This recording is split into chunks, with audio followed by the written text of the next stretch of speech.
ഈ വീഡിയോ നിങ്ങൾ മുഴുവൻ കാണണം കേട്ടോ. എന്താ അറിയോ, ഇതിനകത്തൊരു സർപ്രൈസ് ഉണ്ട്. അത് ഏറ്റവും ലാസ്റ്റ് ഞാൻ പറയാം എന്താണെന്ന്. Okay, hi, hello, welcome to Bindu's nest. ഇന്ന് എൻ്റെ കൂടെ ഒരാളും കൂടെ ഉണ്ട് കേട്ടോ. വേറൊന്നല്ല, നമ്മൾ ഈ കഴിഞ്ഞ ദിവസം ഒരു സിനിമ കണ്ടു. ഒരു വീഡിയോ ചെയ്യണം തോന്നി. ആ സിനിമ കണ്ടു കഴിഞ്ഞപ്പോഴേ, നമ്മൾ മിക്കവാറും സിനിമകൾ കാണാറുണ്ട്. എനിക്ക് പണ്ട് മുതലേ സിനിമകൾ കാണാൻ ഭയങ്കര ഇഷ്ടമാണ് കേട്ടോ സന്തു. അപ്പം എനിക്കൊരു സിനിമ വരികയുണ്ടായിരുന്നു, നാന എന്ന് പറഞ്ഞിട്ട്. അതെൻ്റെ ബ്രദർ, എൻ്റെ കുഞ്ചി എനിക്ക് എപ്പോഴും മേടിച്ചു തരായിരുന്നു, പുതിയത്. അങ്ങനെ സിനിമാ കാര്യങ്ങൾ മൊത്തം പഠിച്ചു വെക്കുമായിരുന്നു. സ്കൂളിൽ പഠിക്കുമ്പോൾ തന്നെ എനിക്കത് വാങ്ങിച്ചു തരുമായിരുന്നു. അപ്പോൾ സിനിമയിലെ കാര്യങ്ങളെല്ലാം എനിക്കറിയാം. എന്നിട്ട് പറയുകയും ചെയ്യും, പഠിക്കുന്ന കാര്യങ്ങളെക്കാളും അവൾക്ക് സിനിമയിലെ കാര്യങ്ങളാണ്. എന്നാൽ സിനിമയുടെ ഒരു ക്വിസ് നടത്തുകയാണെങ്കിൽ ബിന്ദുവിലായിരിക്കും ഫസ്റ്റ് എന്ന് എപ്പോഴും ഒരു പറഞ്ഞ് കളിയാക്കുമായിരുന്നു. മിക്കവാറും എല്ലാ സിനിമകളും നമ്മൾ കാണാറുണ്ട് അല്ലേ? നമ്മളെല്ലാം മിക്ക സിനിമകളും കാണാറുണ്ട്. അപ്പൊ എല്ലാവരും പറയാറുണ്ട്, സിനിമകളൊക്കെ ചുമ്മാ ഇങ്ങനെ നിങ്ങൾ പോയി കണ്ടാൽ മതിയോ, ഞങ്ങൾക്കും കൂടെ അതിന്റെ കാര്യങ്ങളൊക്കെ പറഞ്ഞു തരാൻ പറയാറുണ്ട്. അപ്പൊ എനിക്ക് അങ്ങനെയൊന്നും കൂടുതൽ പറയാനും അറിയില്ല. എങ്കിലും നമ്മളുടെ ഒരു അഭിപ്രായം നമുക്കൊരു സിനിമ കണ്ടു കഴിഞ്ഞാൽ പറയാമല്ലോ. അപ്പൊ അതുകൊണ്ട് ഈ ഒരു സിനിമ കണ്ടു കഴിഞ്ഞപ്പം പറയണം തോന്നി, അതാണ്. അപ്പൊ എൻ്റെ കൂടെ സന്തുവിനും ഇഷ്ടപ്പെട്ടു സിനിമ ഒത്തിരി. കുട്ടന്റെ ഷിനിഗാമി എന്ന് പറഞ്ഞിട്ടൊരു സിനിമ, കുട്ടന്റെ ഷിനിഗാമി. അപ്പൊ നമ്മൾ ആദ്യം വിചാരിച്ചു എന്താണ് ഈ ഷിനിഗാമി, നമുക്കതൊന്നും നമ്മൾ ഇതുവരെ കേട്ടിട്ടില്ലാത്തൊരു വാക്കും കൂടെയാണ്. അപ്പോൾ സിനിമ കണ്ടു കഴിഞ്ഞപ്പോഴാണ് അതിന്റെ മീനിങ്ങും കാര്യങ്ങളൊക്കെ മനസ്സിലായത്. ഒരു വ്യത്യസ്തമായ സിനിമ. പറയാൻ തന്നെ തോന്നിയത് അതൊരു വേറിട്ടൊരു സിനിമ ആയതുകൊണ്ടാണ്. സാധാരണ സിനിമകളുടെ ത്രെഡിൽ നിന്ന് മാറിയിട്ട് ഒരു ഡിഫറൻസ് ആയിട്ടുള്ള, ശരിക്കും ഒരു ഗ്രാമീണ അന്തരീക്ഷത്തിൽ നടക്കുന്ന സിനിമ. പറയുമ്പോ ഒരു ഇമാജിനറി എന്നൊക്കെ വേണമെങ്കിൽ നമുക്ക് പറയാം. പക്ഷെ എന്നാൽ അത് നമ്മളുടെ ലൈഫുമായിട്ട് അല്ലെ നടക്കുന്നതും നടക്കാൻ സാധ്യതയുള്ളതും ഒക്കെ ആയിട്ടുള്ളത്. എന്നാൽ ആ കൊച്ചു സിനിമയിൽ ഒരു വ്യത്യസ്തത കൊണ്ടുവന്നിട്ടുണ്ട് അതിന്റെ ഡയറക്ടർ എന്ന് പറയുന്നത് റഷീദ് പാറക്കൽ.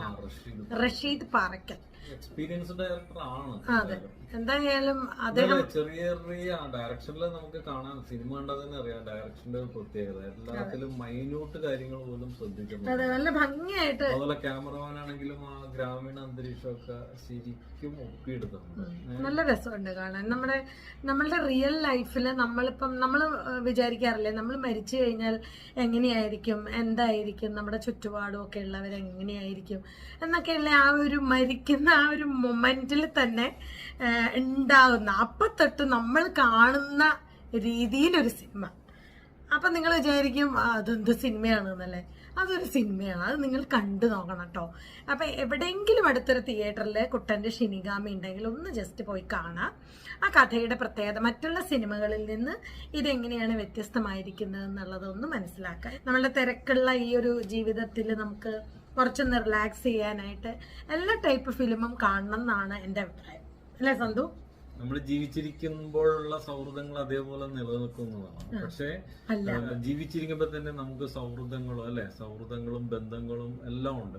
അപ്പൊ മരിച്ചു കഴിയുമ്പോഴത്തേക്ക് പിന്നെ ആ വ്യക്തി എന്ന് പറയുന്നത് നമ്മുടെ ഓർമ്മയിൽ മാത്രമായിരിക്കുമല്ലോ. അതെ, ഇത് എങ്ങനെയാന്ന് വെച്ചാല് നമ്മൾ മരിച്ചു കഴിഞ്ഞാല് നമ്മളെ പറ്റി മറ്റുള്ളവരുടെ ആ ഒരു വ്യൂ ഉണ്ടല്ലോ, അതൊക്കെ ഇതിനകത്ത് വരുന്നുണ്ട്.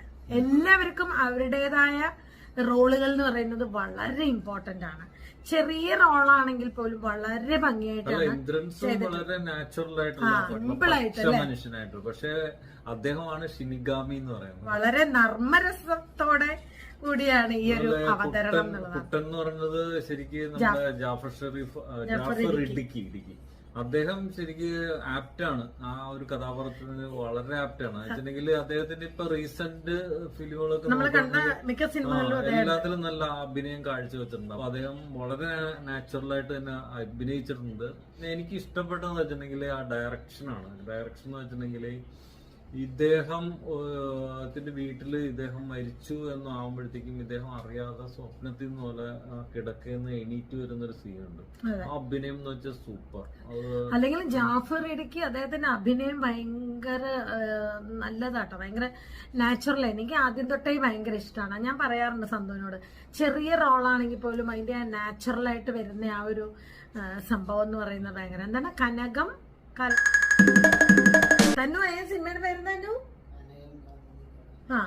കനകം കാമിനി കലഹം. അതിനകത്തൊരു കുടിയന്റെ റോളിലാ വരുന്നത്. മന്ദാകിനി എന്ന് ആ മന്ദാകിനിയിലുണ്ട്. അതിലൊക്കെ എന്ത് രസമായിട്ടാണെന്നറിയോ ആ സീനിലേക്ക് ഇറങ്ങി കഴിഞ്ഞാൽ അദ്ദേഹം ആടി തിമിർത്തിട്ടാണ് ശരിക്കും അതൊക്കെ രസാണ്. അതുപോലെ ഈ കുട്ടന്റെ ഒരു ഫ്രണ്ടായിട്ട് വരുന്ന ഒരാളുണ്ട്. അദ്ദേഹത്തിന്റെ പേര് സിനിമ കഴിഞ്ഞപ്പോ തൊട്ട് എല്ലാവരും ഇങ്ങനെ പറയുന്നുണ്ടായിരുന്നു, വാസു എന്ന് പറഞ്ഞിട്ട്. പിന്നെയാണ് അറിഞ്ഞത് ആ സിനിമയുടെ പ്രൊഡ്യൂസറാണ് അദ്ദേഹം എന്നുള്ളത്. നമ്മൾക്ക് വിശ്വസിക്കാൻ പറ്റില്ല. എന്താ അഭിനയം എന്നറിയോ? അതായത് കുട്ടന്റെ ഫ്രണ്ടായിട്ട് വാസു എന്നാണ് അദ്ദേഹത്തിന്. ശരിയായ ഒരു ശരിക്കും അതെ ശരിയായ നാട്ടില് നമ്മൾ കാണുന്ന, നമ്മുടെ സമൂഹത്തിൽ കാണുന്ന ഒരു തൊഴിലാളിയുടെ സങ്കല്പം എങ്ങനെയാണോ ആ തൊഴിലാളി, അതുപോലെ തന്നെ. അതായത് കൂലിപ്പണി എടുക്കുന്ന, മറ്റുള്ള പണിയെടുക്കുന്ന ആ ഒരു എന്താ പറയാ, ശരിക്കും ഒരു തൊഴിലാളി നമ്മുടെ നാട്ടിലെ റെപ്രസെന്റേറ്റീവ് ആയിട്ട് കുട്ടന്റെ ബെസ്റ്റ് ഫ്രണ്ടാണ് കേട്ടോ. അപ്പൊ കുട്ടൻ എങ്ങനെയാണ് മരിച്ചതെന്ന് കുട്ടന് അറിയില്ല. അതാണ് ഞാൻ എങ്ങനെയാണ് മരിച്ചതെന്നുള്ള കഥയാണ് ഈ ഒരു സിനിമയിലെ തീം എന്ന് പറയുന്നത്. അപ്പൊ ആ ഒരു ത്രെഡ്, അതായത് ഒരു സോള് മരണത്തിന് ശേഷം തന്റെ ലൈഫിലെ തന്നോട് അടുത്ത് നിൽക്കുന്ന അല്ലെങ്കിൽ ചേർത്ത് വെച്ചിരുന്ന ആളുകളുടെ ശരിയായ ഒരു വ്യൂ അല്ലെ, അദ്ദേഹത്തിനോടുള്ള ഒരു കാഴ്ചപ്പാട് എങ്ങനെയായിരുന്നു എന്നുള്ളത് ഈ ഒരു സോള് മനസ്സിലാക്കുകയാണ്. പിന്നെ ഇതോടൊപ്പം എടുത്തു പറയേണ്ടതാണ് അദ്ദേഹത്തിന്റെ കുടുംബജീവിതം. കുടുംബത്തിലെ ഭാര്യയുടെ അഖിലനാഥ് കുറെ സിനിമയിലൊക്കെ നാച്ചുറലായിട്ട് അഭിനയിച്ചു. കുടുംബബന്ധത്തില് മാക്സിമം ഒരു പ്രസക്തി നൽകിക്കൊണ്ട് കുട്ടന്റെ എല്ലാമായ ജീവിതത്തില് ആ ഒരു ചെറിയ ഒരു പുരയില് ഒരു വീട്ടമ്മ എന്ന നിലയിൽ വളരെയധികം ഷൈൻ ചെയ്തിട്ടുണ്ട്. നാച്ചുറലായിട്ട് അഭിനയിച്ചിട്ടുണ്ട്. അതുപോലെ മോള് നല്ല ഭംഗിയായിട്ടുണ്ട്. ശരിക്കും ഒരു കുടുംബത്തിൽ നടക്കണ ഒരു ഹസ്ബൻഡും. കുട്ടൻ എന്ന് പറഞ്ഞ അവളുടെ ഒരു ക്യാരക്ടർ പ്രത്യേക രീതിയിലുള്ള ക്യാരക്ടറാണ്. പക്ഷെ അതിനോടൊക്കെ ചേർന്ന് നിന്നുകൊണ്ടുള്ള ഒരു ഭാര്യയായിട്ട് അഭിനയിക്കാൻ സാധിച്ചിട്ടുണ്ട്. സ്നേഹനിധിയായ ഭാര്യ അല്ലെ, സ്നേഹനിധിയായ ഒരു ഭാര്യ. പക്ഷെ ആ ഭാര്യയാണ് അവസാനം ഈ ക്ലൈമാക്സിലേക്ക് വരുന്നതും ഈ ക്ലൈമാക്സ് ആ ഫിലിമിന്റെ ഒരു ക്ലൈമാക്സ് തന്നെ മാറ്റുന്നതും ഈ ഭാര്യ. നമ്മളുടെ ചിന്തകളിൽ നിന്നൊക്കെ ഒന്നും മാറിയിട്ടുള്ളതാണ് ക്ലൈമാക്സ്. അതുവരെ നമുക്ക് ഓരോ കാഴ്ചപ്പാടുണ്ട്, ഇങ്ങനെ ആയിരിക്കും എന്നാണ്. പക്ഷെ ഇങ്ങനെയായിരിക്കും മരിച്ചത് അല്ലെ. നമ്മളോട് ആദ്യം തന്നെ പറയുന്നത് അങ്ങനെയാണ് ജാഫർ, ഞാൻ എങ്ങനെയാ മരിച്ചത് എന്നുള്ളതാണ് അറിയുന്നത്. അപ്പൊ നമ്മൾ വിചാരിക്കും ആരായിരിക്കും, കൊന്നതായിരിക്കോ, എങ്ങനെയായിരിക്കും എന്നൊക്കെയുള്ള നമ്മളുടെ മനസ്സിലെ ആ ഒരു കൺഫ്യൂഷനെ വളരെ ഭംഗിയായിട്ട് ഭയങ്കര ട്വിസ്റ്റ് ആണ് വരുന്നത്. വളരെ എഫർട്ട് എടുത്തിട്ടാണ് ആ ക്ലൈമാക്സ് രംഗങ്ങൾ അഭിനയിച്ചേക്കുന്നതാണ്.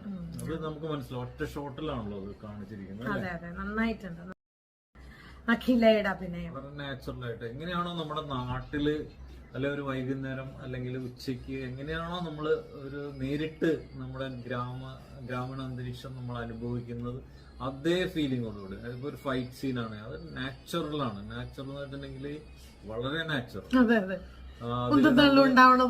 തല്ലുപിടിക്കുന്നതും ഒരു നാടകീയത ഒന്നുമില്ല, വളരെ നാച്ചുറൽ ആയിട്ടുള്ള സ്വാഭാവിക. നല്ല തമാശ ഉണ്ട് അല്ലെ, നല്ല തമാശ രീതിയിലാണ് ഓരോ അവതരണം. പറഞ്ഞ കുട്ടന്റെ ഒരു ഫ്രണ്ട് വാസു, അമേസിംഗ് അദ്ദേഹത്തിന്റെ അഭിനയം എന്ന് വെച്ചിട്ടുണ്ടെങ്കിൽ ഒരു ഫ്രണ്ട് അല്ലെ, ഒരു ബെസ്റ്റ് ഫ്രണ്ട് എങ്ങനെയായിരിക്കും നമ്മൾ ജീവിച്ചിരുന്നപ്പോ നമ്മളോട് കാണിച്ചിരുന്ന ആ ഒരു സ്നേഹവും മരണത്തിന് ശേഷമുള്ള ആ ഒരു ഫ്രണ്ടിന്റെ സ്നേഹവും എത്ര ഭംഗിയായിട്ടാണ്. പക്ഷെ എല്ലാ ഫ്രണ്ട്സും അങ്ങനെ ആവണം എന്നില്ല കേട്ടോ.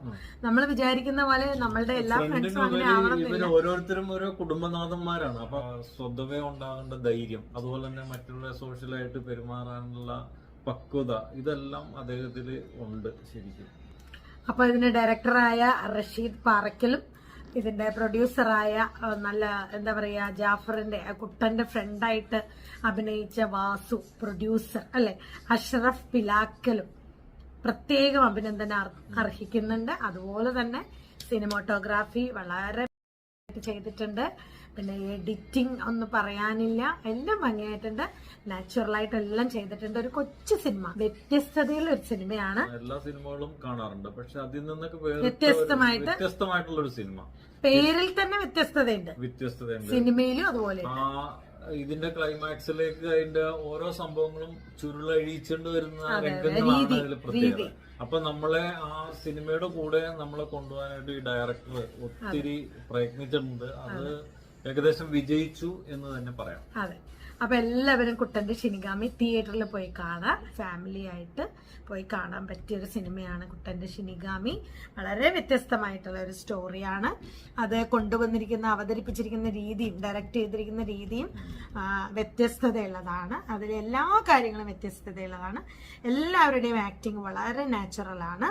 അപ്പോൾ എന്തായാലും മസ്റ്റ് വാച്ച് ഫിലിം കുട്ടൻ്റെ ഷിനിഗാമി പേരാണ്. ഓക്കെ, ഇതാണ് സർപ്രൈസ്. കുട്ടൻ്റെ സ്നേഹനിധിയായ ഭാര്യയായി അഭിനയിച്ചിട്ടുള്ള അഖില എൻ്റെ സുമ ചേച്ചിയുടെ മോളാണ്. ഞങ്ങളുടെ എല്ലാം അനുക്കുട്ടി.